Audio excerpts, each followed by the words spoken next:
Salut! Mergem mai departe cu unboxing-ul unui smartphone Prestigio Multiphone PAP 5450 Duo. Cam așa arată ambalajul său. Observați că încă are folia de protecție, este exact cum îl veți găsi în pachetul de retail. Telefonul dispune de un display de 4.55 cu rezoluție 480x854 pixeli. Vine cu un procesor dual core Pattern Cortex A7 la 1.2 GHz, 512 MB de RAM, 4 GB spațiu de stocare, slot pentru microSD de până la 32 GB, Android 4.2 Jelly Bean, camera principală de 5 megapixeli, camera frontală 0.3 megapixeli, conectivitate Wi-Fi, Bluetooth 3.0, baterie de 1500 mAh. Haideți să... apropo, observați că are mai multe capace colorate, să vedem dacă include mai multe astfel de capace și în cutie sau sunt disponibile doar în comerț, achiziționate separat, ulterior, să zicem, cumpărați smartphone și după aceea vreți să-i schimbați capacele și trebuie să cumpărați altele, gen cum e la Nokia Lumia 520.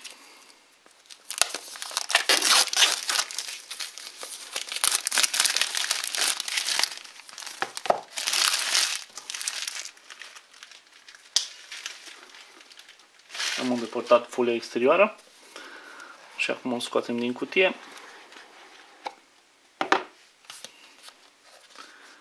Aici găsim smartphone-ul. Observați, într-o folie de plastic. Alături de el, da, avem mai multe capace colorate. Bănuiam bine. Deci le avem chiar pe toate. Sunt 4 capace colorate. Unul galben, unul roșu, unul care bate spre verde. Deși cred că vouă vi se pare mai mult galben. Bate un pic spre verde, așa. Și ăsta este mov, un mov mai deschis. Le vedem noi imediat. O surpriză plăcută din partea Prestigio. Avem manualul de instrucțiuni. Alături de manual dăm de încărcătorul pe USB 2.0, căști. O surpriză, avem căști de tip in-ear negre cu fir lat. O surpriză plăcută, în general la smartphone-urile din această categorie de preț nu avem astfel de accesorii. Să merg pe căștile clasice, nu și aici. Prestigio iar ne livrează o surpriză plăcută în ce privește pachetul în care sosește Prestigio PAP 5450 Duo. Bineînțeles cablul micro USB 2.0 și bateria telefonului de 1500 mAh.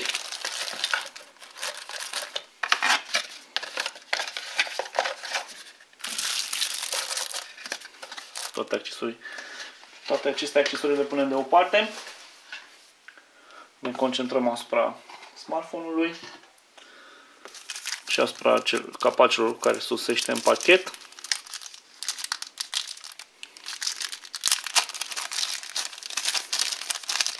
Mi-aș fi dorit să văd o baterie mai mare, dar aș vrea să nu trag concluziile înainte în ce privește partea de autonomie. 1500 mAh pe un telefon de 4.55 cu procesor dual core Android Jelly Bean.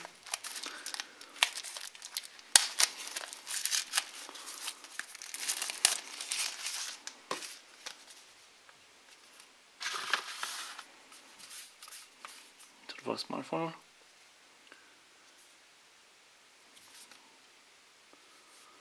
Cutia se deschide.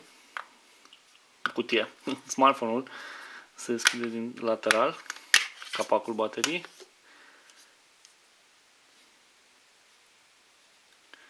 Aici avem sloturile SIM 1, SIM 2, un smartphone dual SIM.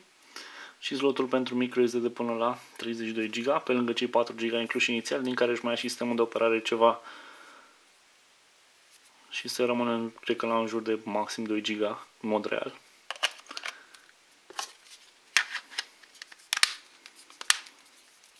Capacul spate, ăsta negru e mat, plăcut la atingere. Smartphone are un grip bun, cel puțin asta e impresia la prima vedere. Camera spate 5 megapixeli cu autofocus, generoasă, se profilează puțin, dar nu are marginile din într-un inel metalic, ci sunt margini din plastic. LED-ul flash.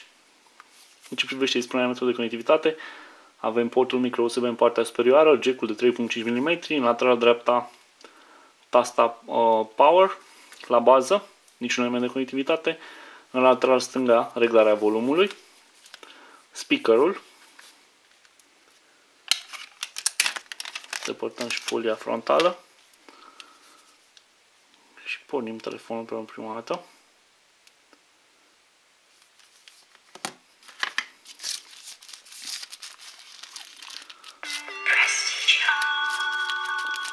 Sunt mai multe capace.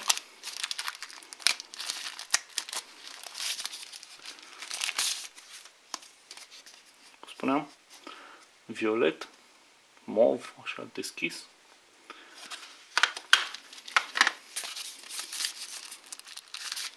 Interesant că sunt toate în pachet și nu sunt vândute separat. Mi-aș dori să văd asta la mai mulți producători. Această categorie de preț. Asta este un galben mai spre verde, dar un galben de fapt.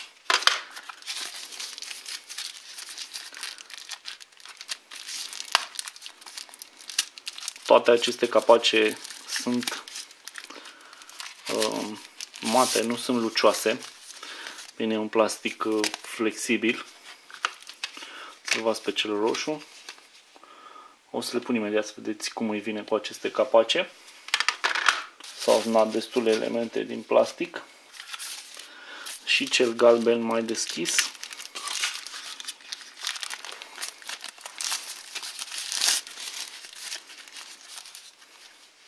Sunt curios dacă pe camera se vede vreo diferență între aceste capace. Unul este mai închis, unul este mai deschis. Le vedeți pe toate.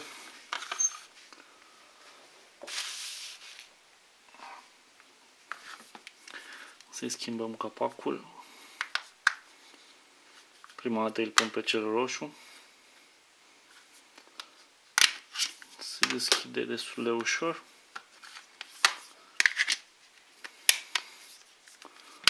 Deja se schimbă tot locul telefonului. Observați că munchia roșie se vede și pe lateral, se duce până pe lateralul telefonului, decât partea frontală rămâne neagră. Deja poți zice că ai un alt smartphone.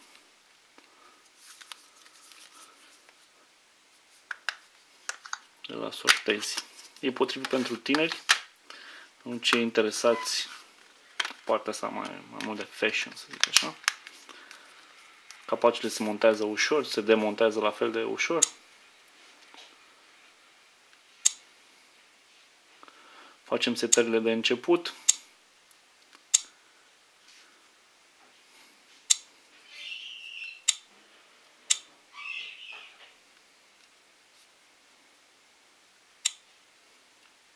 Cam așa arată meniul său de start. După cum e regulatorul luminositatea, am impresia că e pe maxim.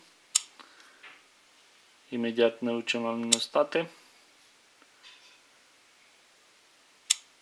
Da. Am avut o intuiție bună de data asta. Cam acestea sunt aplicațiile preinstalate. Telefonul rulează Android 4.2 Jelly Bean. Zona de notificări. Se mișcă binișor pentru un smartphone cu 512 MB de RAM. Bineînțeles, e la început, adică nu are activat Wi-Fi-ul, 3G, sincronizări. Voi vedea pe parcursul zilelor următoare cum se descurcă acest smartphone Prestigio. Suntem Dragută, vă mulțumesc pentru atenție, vă doresc să aveți o zi cât mai frumoasă. La revedere!